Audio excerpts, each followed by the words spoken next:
Every empire falls the same way. Rome, Spain, Britain, and maybe America. It always starts the same. A strong currency, a powerful economy, and a belief that nothing could go wrong.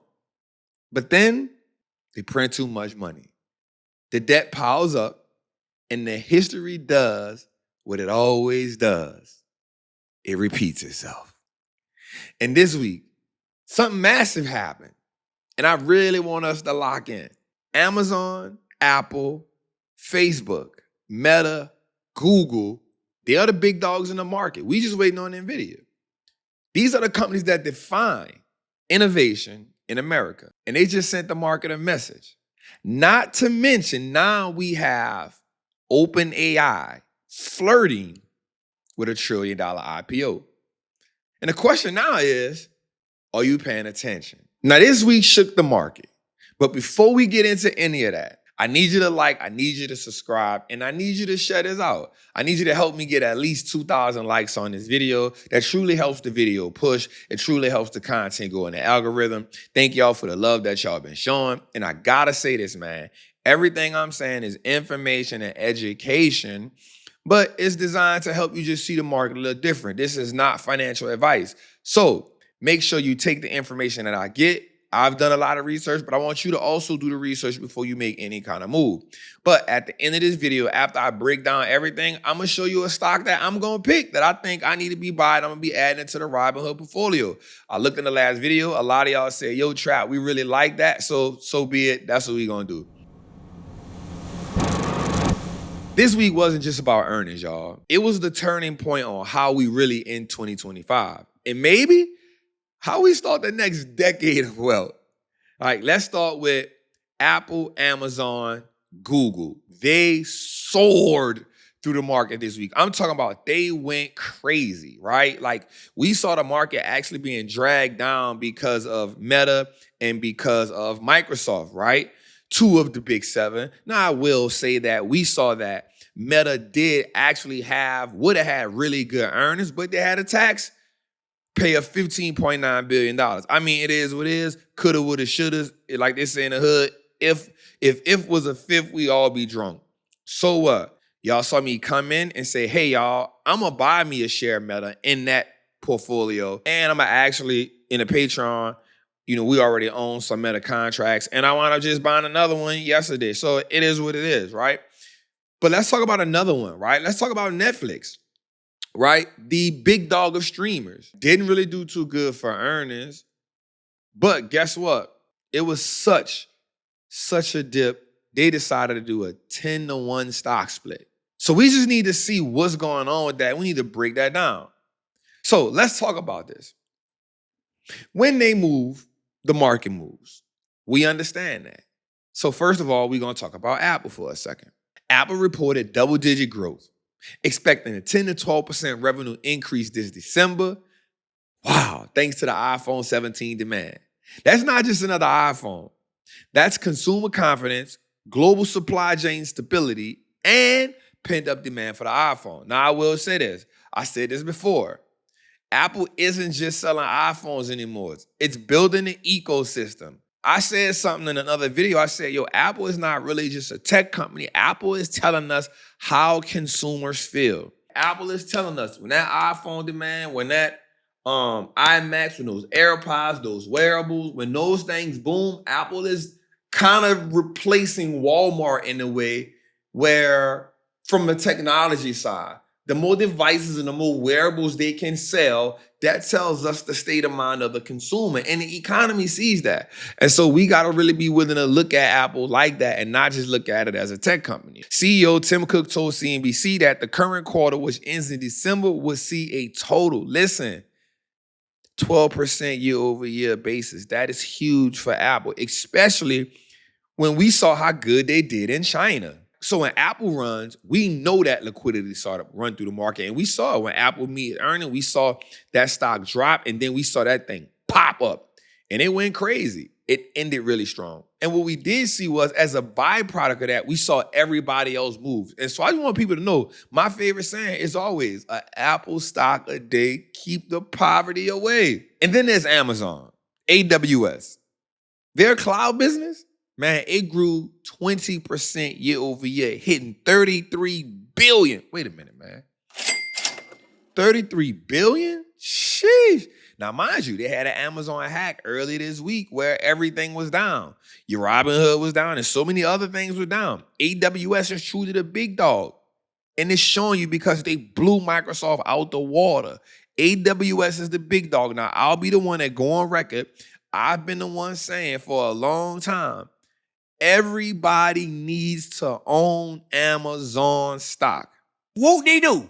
Everybody needs to own Amazon stock. Why? They are the everything store. They are the everything store. Stock surged. And that's what carried the market. So CEO Andy Jassy said, this is the fastest pace of growth since 2022.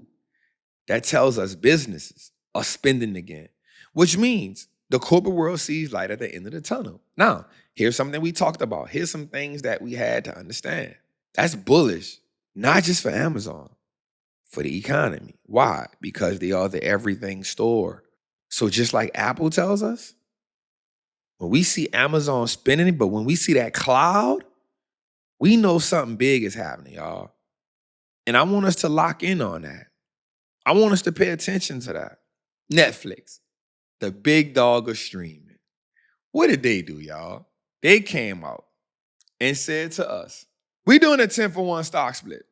Now, in case you don't know what that is, here's what a 10-for-1 stock split is. If you own one share at $1,000 and that split, you'll now own 10 shares, and they'll probably be $100 a piece. The total value stays the same, but it makes the stock more accessible to new investors, which will give them more liquidity in the market. Historically, stock splits actually drive trading activity and short-term momentum. I truly don't like it because the stocks never move the same after that. Don't matter what I think. I own it. I've been owned it. I ain't going nowhere. Now, Netflix is beefing with Disney right now because Netflix saying that Disney is blacking out some of the stuff because they're having an issue right now. Disney understands that it really can't compete with Netflix when it comes to that, but they're having an issue right now. They beefing right now, and nobody loves beef. Nobody loves publicly traded beef better than Trap. Yo, I really love to see that, right? But the stock split, it takes place in November, right before the holidays. Optimism, gonna push the market up, y'all. There's no better time to be an investor. There's no better time to be a trader. Why? Because we saw what the Fed do. We saw the Fed say, yo, we about to print this money. We're gonna ease quantitative tightening. And then we're gonna start printing money back into the beginning of the year. What did that do? That gave the market a whole lot of optimism. And I said something. Now, we knew for a fact that everybody wasn't going to hit for the fences. We knew that. We knew somebody was going to fall off, and it had to be Meta, and it had to be Microsoft. And everybody in my community know, I always say this, man, I don't trade Microsoft. I just stay away from them. I've always did. These earnings, they don't live in a vacuum. They're happening right after the Fed announced a quarter rate cut, the first in 2 years. Now, that's few. Because even though they are tightening, that's easy money. So liquidity is coming back into the system. Why? Because people get to get money for cheap. Combine that with Apple, combine that with Amazon, combine that with Google, combine that with Netflix, combine that with what's going on, and you have a setup for a November, December rally. This is how bull markets quietly begin. Not in euphoria, but almost in disbelief. Is this really happening? But with all that, I want to take us to this. And I want to do a little story for us. I want us to understand something. Because once we see this, I want to paint a bigger picture for you because sometimes we get lost. And my goal is to help us be wise, to build wealth the right way. So we'll start with Rome and the denarius. It was 95% silver. It was real money. It lasted for about 300 years. It powered one of the greatest empires on earth. But when Rome overextended, wars, ruled, luxury, they started diluting the coin with copper. It was 95% silver, it became 5% silver. Soldiers refused to even accept the payment, and then they wanted to get paid in gold. As a matter of fact, they demanded that they get paid in gold. And what happened? Gold prices soared $1,000. And when the money died, so did the Roman Empire. But let's fast forward a little bit to Spain. Well, Spain, the 1500s. King Philip. He borrowed heavily to fund wars and expansion.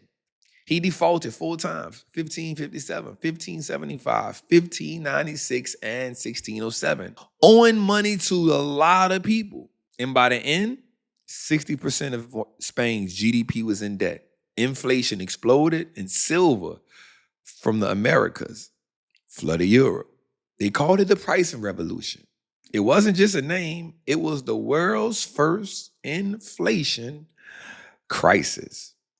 The empire that controlled the world's gold lost it all by printing too much paper.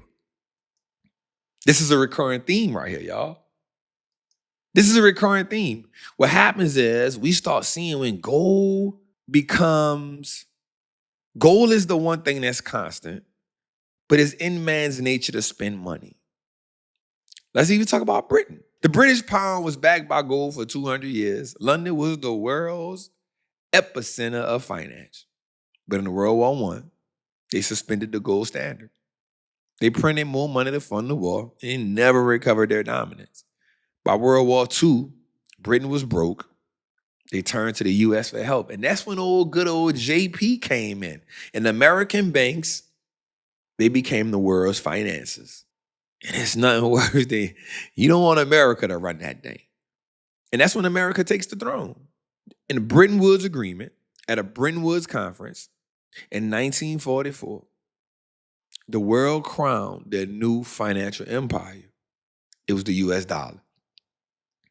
And every currency on earth, they were pegged to the dollar. And the dollar was pegged to gold at $35 an ounce. This worked until the US did what all empires do, y'all. They overspent. Vietnam, welfare programs, the Cold War. You remember when Jay-Z talked about Reaganomics? By 1971, Nixon had no choice than to do what all the other people had done before him. They ended the gold standard. The dollar became pure fiat, backed by none but faith. Since that moment, the dollar has lost over 90% of its value, of its purchasing power.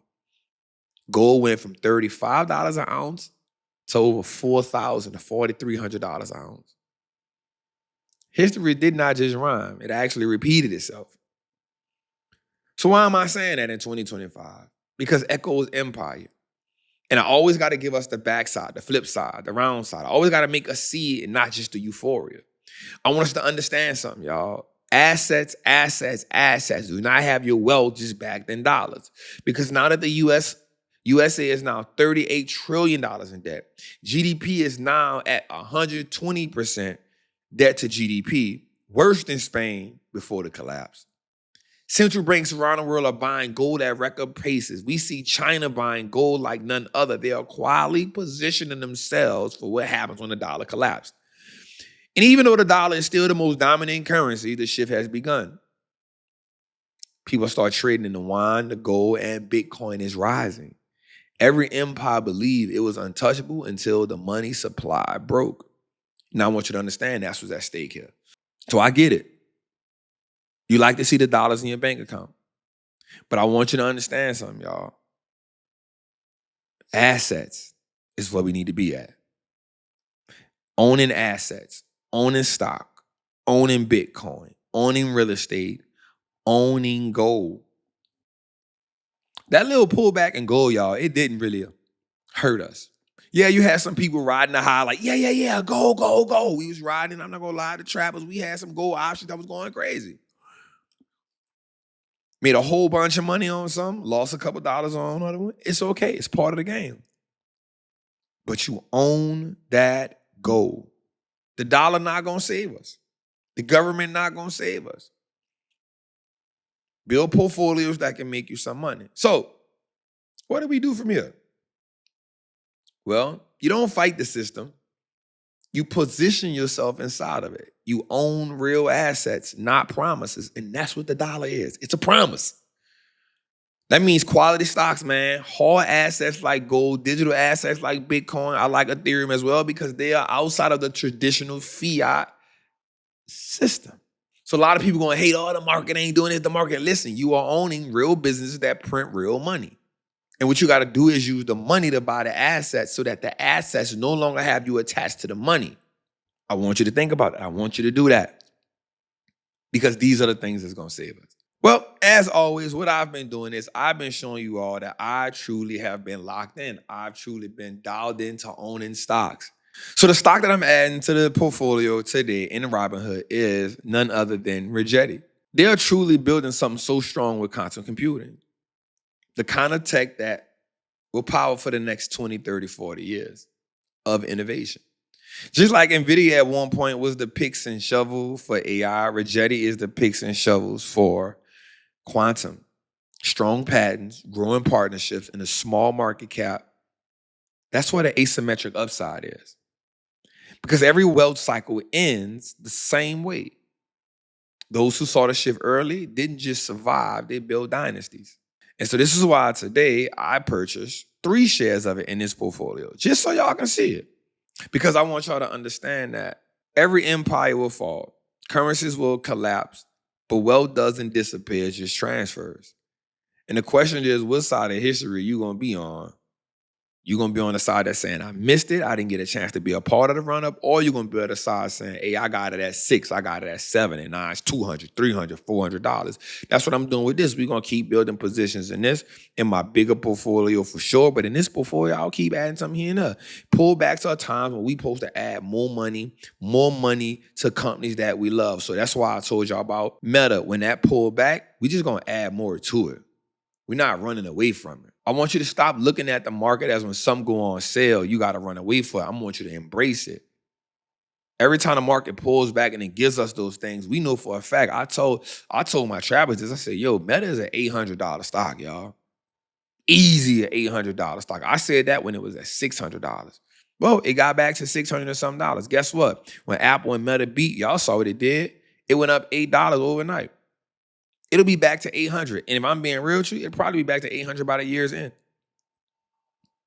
It'll probably be back to 800 by the year's end. Because we also got a Trump-China deal. What did they say to each other? Hey, let's put a truce out there. 1 year truce. That 1 year truce on top of everything right there, that's it. So the market has to have those healthy pullbacks so it can load up and take off again. I need us to stop looking at those healthy pullbacks. That's time to run away from the market. And we see those healthy pullbacks. Those are times to jump in the market. Those are the times where we say, hey, this is it. This is the one. So I think everybody, just from my perspective, you should own Meta. I think you should own this Rigetti. I think you should own Amazon. I think you should own Apple. And we talked about something about Apple. We say out of all the Mag 7, they the only ones that's not dependent on TSM and NVIDIA. They making their own. So man, I just want to say something right quick, man. I hope you got value from this video. Y'all know for a fact, man, make sure you like, make sure you subscribe, make sure you share this video with somebody. Thank y'all for the love that y'all been showing, man. I just been trying to give y'all real stories. I've been trying to tell the story so you all can see it from multiple different angles. And you have been showing me that you really appreciate that. So thank y'all. I appreciate y'all. Make sure y'all like, make sure you subscribe and share this out. Trap wisely. It's your boy, the Wall Street Trapper, and Wall Street looks like us now. Salute.